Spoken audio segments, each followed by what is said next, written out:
This is my 4-inch LOC Black Brant build, and before I mount the fin assembly into the body tube, I wanted to kind of show a few of the things I did different. This is a LOC design. If you're familiar with those, this fin assembly is going to be pretty typical of what they do. Nothing special in the way I assembled it, other than I tried to make sure I got adequate epoxy on here without going crazy.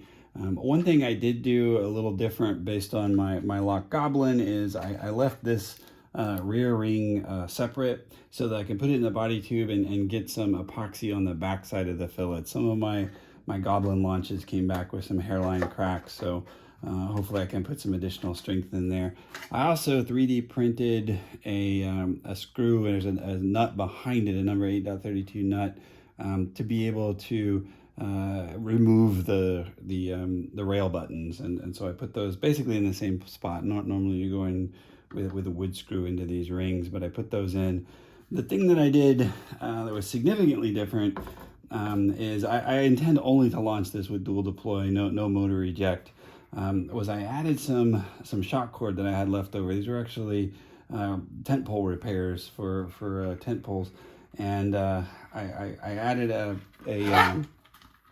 nylon strap that I epoxied in here. I was real careful to try to not, keep all the epoxy on this side of the ring so it could flex here without kind of straining it.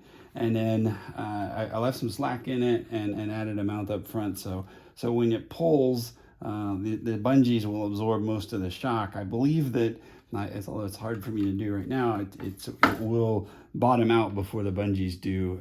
So there should be plenty strong. I decided to let it separate, not at the top of the bottom body tube, if that makes sense, but one further up. So I'm going to have the bottom two tubes. There's a long one that's 30 some inches, and then one that's 19 some inches connected together. But because I thought, well, I probably want to reuse this bottom assembly in different configs, I went ahead and put the coupler in, but made provisions to just add screws to screw it together rather than gluing it together. I also added another rail button. 3 rail buttons can kind of be problematic, but I believe I've got them all in a straight line. And with the length of this rocket, I felt better doing that. So then this piece will go on top of that. The screw mounts go in there. Another thing that I did a little different from the kit is the kit comes with these canard fins. It took me a while to figure out what these really were. I believe it's a Saab G19. It's kind of a payload guidance system that was an option for some of the Black Brant configs. I went ahead and 3D printed this assembly based on some of the pictures of it, and just kind of, it's just like a collar that slipped over.